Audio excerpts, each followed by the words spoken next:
మనందరికీ కూడా ఏ technology applications అనగానే రియల్ టైమ్ గా అసలు ఏ అప్లికేషన్స్ ఎలా యూజ్ అవుతున్నాయని ఒక ప్రశ్న ఉండొచ్చు. దానికి ఒక రియల్ టైమ్ ఎగ్జాంపుల్ ఏంటంటే రీసెంట్ గా టెలికాం ఆపరేటర్స్ లో మనకి ప్రముఖ కంపెనీ అయిన ఎయిర్టెల్, భారతీయ ఎయిర్టెల్ కంపెనీ వాళ్ళు అయితే ఒక కొత్త ఏఐ షీల్డ్ అయితే తీసుకొచ్చారనమాట. ఈ మధ్యకాలంలో స్పామ్ మెసేజ్ బాగా పెరిగిపోతున్నాయి. ఈ స్పామ్ మెసేజెస్ ని ఫాస్ట్ గా డిటెక్ట్ చేయడం కోసమే ఈ ఏఐ షీల్డ్ అయితే తీసుకొచ్చారు. ఈ ఏఐ షీల్డ్ ఏం చేస్తుందంటే ఒక కస్టమర్ కి ఏదైనా ఒక మెసేజ్ వచ్చే ముందుగానే ఈ ఏఐ షీల్డ్ ద్వారా మెసేజెస్ పాస్ అవుతాయి. ఆ ఏఐ షీల్డ్ లోని అల్గారిథమ్స్ వచ్చిన మెసేజ్ స్పామ్ మెసేజ్ కాదా అని ఐడెంటిఫై చేసి మనకి ఒకవేళ స్పామ్ మెసేజ్ అయితే కనుక అది స్పామ్ మెసేజ్ అని చెప్పి డైరెక్ట్ గా కస్టమర్ పంపిస్తుంది అనమాట. ఇది ఎక్స్క్లూజివ్ గా ఎయిర్టెల్ యూజర్స్ కని చెప్తున్నారు.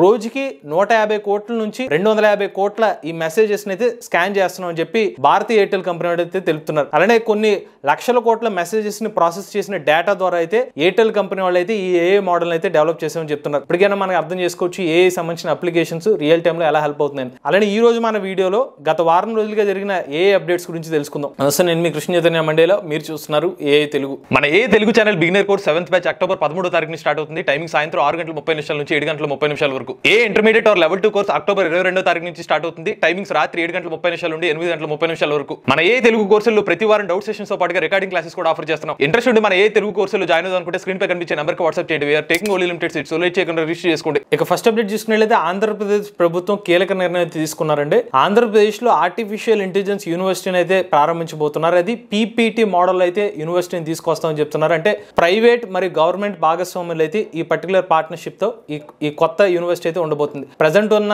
ఏఐ సంబంధించిన డిమాండ్ ని ఆధారంగా కానీ ఫ్యూచర్ లో రాబోయే ఏ ఆపర్చునిటీస్ ని దృష్టిలో పెట్టుకుని దానికి రిలేటెడ్ స్కిల్స్ కానీ వీటన్ని డెవలప్ చేయాలనే ఉద్దేశంతో ఈ నిర్ణయం తీసుకున్నట్టుగా తెలుస్తుంది. ఇక నెక్స్ట్ అప్డేట్ చూసినట్లయితే భారతదేశపు మొట్టమొదటి ఏఐ యూనికార్న్ కంపెనీ అయిన ఫ్రాక్టల్ కంపెనీ వాళ్ళు ఐపీఓకి సిద్ధమవుతున్నారండి. ఈ ఫ్రాక్టల్ కంపెనీ వాళ్ళు ఆర్టిఫిషియల్ ఇంటెలిజెన్స్ సంబంధించిన సర్వీసెస్ ని ఆఫర్ చేసే కంపెనీ. 2022 సంవత్సరంలోనే వీళ్ళు యూనికార్న్ కింద అవతరించడం జరిగింది. ఇప్పుడు 2024 సంవత్సరంలో $3.5 బిలియన్ వాల్యూషన్ తో 500 మిలియన్ విలువ చేసే ఐపీఓకి అయితే సిద్ధమవుతున్నారు. ఇక నెక్స్ట్ చూసినట్లయితే బెంగళూరుకు చెందిన జానా ఏఐ కంపెనీ వాళ్ళు $1.6 మిలియన్ ఫండింగ్ అయితే రేస్ చేయడం జరిగిందండి. 2021 సంవత్సరంలో వీళ్ళ కంపెనీని అయితే ప్రారంభించారు. 2023 సంవత్సరంలో వీళ్ళ ఫస్ట్ రౌండ్ ఫండింగ్ అయితే కంప్లీట్ చేశారు. ఇప్పుడు తాజాగా కొత్త ఫండ్స్ అయితే రేస్ చేశారు. అసలు వీళ్ళు చేసే పని ఏంటంటే ఆర్టిఫిషియల్ ఇంటెలిజెన్స్ సంబంధించిన సర్వీసెస్ ఆఫర్ చేస్తారు. ఉదాహరణకి లాయర్స్ కానీ కంపెనీలకు కానీ ఏఐ అసిస్టెంట్స్ అయితే ఆఫర్ చేస్తారు. అంటే ఆర్టిఫిషియల్ ఇంటెలిజెన్స్ సంబంధించిన డేటా సెట్స్ అయితే వీళ్ళు డెవలప్ చేసే కంపెనీ అనమాట. ఇక వీళ్ళు కొత్తగా రేస్ చేసిన ఫండ్స్ ని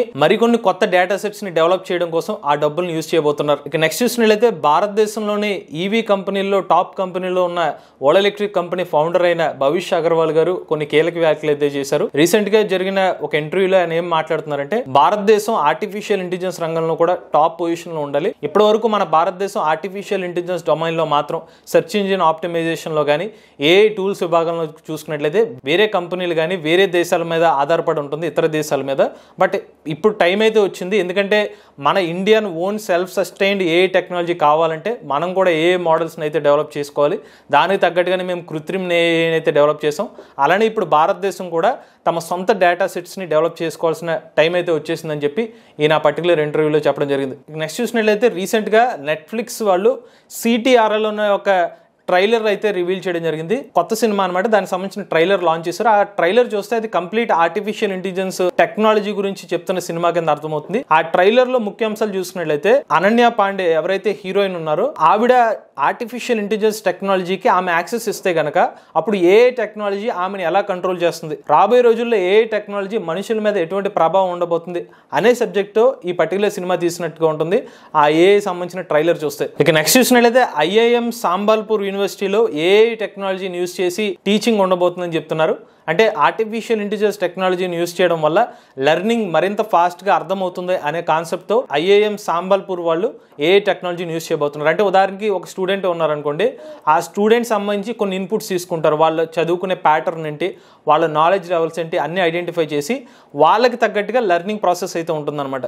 సో నథింగ్ బట్ అంటే టీచరే ఒక 50 మంది స్టూడెంట్స్ ఉంటే 50 రకాలుగా టీచింగ్ చేయరు.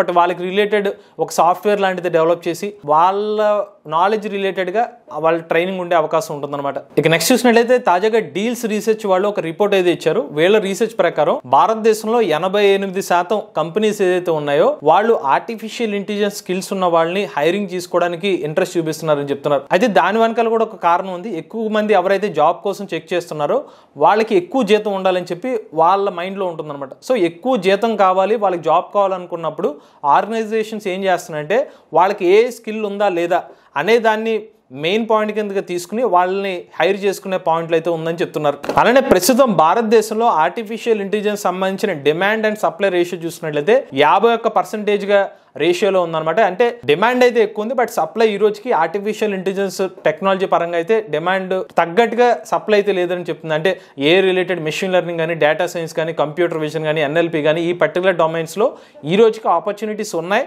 బట్ దానికి కావాల్సిన సప్లై అయితే లేదంటున్నారు. సో ఆపర్చునిటీస్ అయితే బాగానే ఉన్నాయి అనమాట. ఇప్పుడు ఇక నెక్స్ట్ చూసుకున్నట్లయితే ప్రపంచంలోనే మొట్టమొదటి రోబో ఏఐ షార్క్ ని షెన్యాంగ్ కంపెనీ వాళ్ళు అయితే తయారు చేయడం జరిగింది. సో ఈ సొర చేపలని అసలు ఏ టెక్నాలజీని యూజ్ చేసి తయారు చేయాల్సిన అవసరం వచ్చింది. వాస్తవానికి వీళ్ళు 350 కేజీల బరువున్న ఒక రోబోటిక్ షార్క్ ని అయితే డెవలప్ చేశారు. దాంట్లో ఏ టెక్నాలజీని అయితే యూజ్ చేశారు అనమాట. అలానే ఈ షార్క్ యొక్క లెంత్ చూసుకున్నట్లయితే 5 మీటర్ల లెంత్ ఉంటుందని చెప్తున్నారు. అసలు మెయిన్ గా వీళ్ళు ఏ టెక్నాలజీని యూజ్ చేసి రోబో షార్క్ ని ఎందుకు డెవలప్ చేశారంటే సముద్రం లోపల ఉన్న జీవాలని వాటి సంబంధించిన ఇన్ఫర్మేషన్ సేకరించడం కోసం ఇటువంటి షార్క్ ని డెవలప్ చేశారని చెప్తున్నారు. అంటే ఈ షార్క్ లోపల కెమెరాస్, సెన్సార్స్ అన్ని అమర్చి సముద్రంలోకి తీసుకెళ్తారన్నమాట. అలా లోపలికి వెళ్ళిన షార్క్ ఆటోమేటిక్ అక్కడ ఉన్న ఇన్ఫర్మేషన్ ని డిటెక్ట్ చేస్తూ రియల్ టైమ్ లో ఇన్ఫర్మేషన్ అనేది వీళ్ళ కంపెనీకి అయితే ఆఫర్ చేస్తుంది. సో దీని ద్వారా ఓషన్ లైఫ్ లో రాబోయే రోజుల్లో ఏం జరగచ్చు అనేది ముందుగానే ప్రెడిక్ట్ చేసే అవకాశం ఉంటుంది అనమాట. సో ఇప్పటివరకు ప్రపంచంలోనే అతిపెద్ద ఏ షార్క్ ఇదే అనమాట. ఇక చివరి అప్డేట్ చూసుకున్నట్లయితే నిజంగా మర్చిపోయే అప్డేట్ అనమాట. జస్ట్ ఇమాజిన్ చేసుకోండి, ఒక ఏ టెక్నాలజీకి ఉన్న వాల్యూ ఎంత మీరు అనుకోవచ్చు, 1,00,000 కోటి అనుకోవచ్చు, కానీ 1,000 కోట్లు ఒక మనిషి వాల్యూ. గూగుల్ కంపెనీ వాళ్ళు నామ్ స్వాన్సర్ అనే ఒక పర్సన్ ని మరలా తమ కంపెనీలో రీజాయిన్ చేసుకోవడం కోసం $2.7 బిలియన్ చెల్లించడం జరిగిందనమాట. అయితే ఒక పర్సన్ కోసం ఇంత భారీ మొత్తంలో డబ్బులు ఎందుకు ఖర్చు పెడుతున్నారంటే ఈ పర్టికులర్ పర్సన్ ఏ టెక్నాలజీ ఇనీషియల్ లెవెల్ నుంచి డెవలప్మెంట్ చేసిన వ్యక్తి. ఈ పర్సన్కి ఏ టెక్నాలజీ మీద చాలా అవగాహన అయితే ఉందన్నమాట. కొన్ని సంవత్సరాల క్రితం నోమ్ గారు గూగుల్ కంపెనీలో వర్క్ చేసేవారు అనమాట. వీళ్ళు మేనా అనే ఒక ఏ చాట్ బోట్ని అయితే డెవలప్ చేశారు. ఈ ఏ మోడల్ ఎంత పొటెన్షియల్ అంటే కనుక మనుషుల యొక్క కాన్వర్జేషన్స్ ఎలా ఉంటాయో ఈ మేనా కూడా అంత హ్యూమనైజ్డ్గా కాన్వర్జేషన్ చేసేదన్నమాట. అప్పట్లో ఈయన ఏం బిలీవ్ చేశారంటే ఇది నిజంగా ఫుల్ ప్లెడ్జ్డ్గా దీన్ని డెవలప్ చేస్తే కనుక గూగుల్ సెర్చ్ ఇంజిన్ కూడా దీనికి ముందు పనిచేయదు, ఆ రేంజ్లో ఈ పర్టికులర్ మోడల్ని ఎడిక్ట్ చేసే అవకాశం ఉంటుంది, చాలా పొటెన్షియల్ ఉంటుందని చెప్పి ఈయన భావించారు. బట్ గూగుల్ కంపెనీ వాళ్ళకి ఈయనకి కొన్ని కాన్ఫ్లిక్ట్స్ వచ్చినాయని చెప్తున్నారు ఈ పర్టికులర్ ప్రాజెక్ట్ పరంగా. సో ఈయన ఏంటంటే ఈయన బయటకు వచ్చేసి ఈయన ఓన్ ఏ స్టార్ట్అప్ని స్టార్ట్ చేశారనమాట, character.ai. ఇప్పుడు గూగుల్ కంపెనీ వాళ్ళు ఏం చేశారంటే ఈ character.aiని $2.7 బిలియన్ ఆ డబ్బులు పే చేసి ఆ కంపెనీని అయితే వీళ్ళు ఓన్ చేసుకుంటున్నారు. కాకపోతే ఇక్కడ ఒక షరతు పెట్టారు గూగుల్ కంపెనీ వాళ్ళు, నోమ్ గారు ఎవరైతే ఉన్నారో ఈయన మళ్ళీ గూగుల్ కంపెనీలో చేరాలన్నమాట. అది మెయిన్ షరతు. సో దీన్ని బట్టి మనం అర్థం చేసుకోవచ్చు ఇవాళ ఏ టెక్నాలజీ కానీ ఏ గురించి ఎక్కువ నాలెడ్జ్ ఉన్న వాళ్ళకి కూడా చాలా డిమాండ్ అయితే ఉందన్నమాట. ఇటువంటి లేటెస్ట్ ఏ కంటెంట్ కోసం ఏ తెలుగు ఛానల్ని సబ్స్క్రైబ్ చేసుకోండి.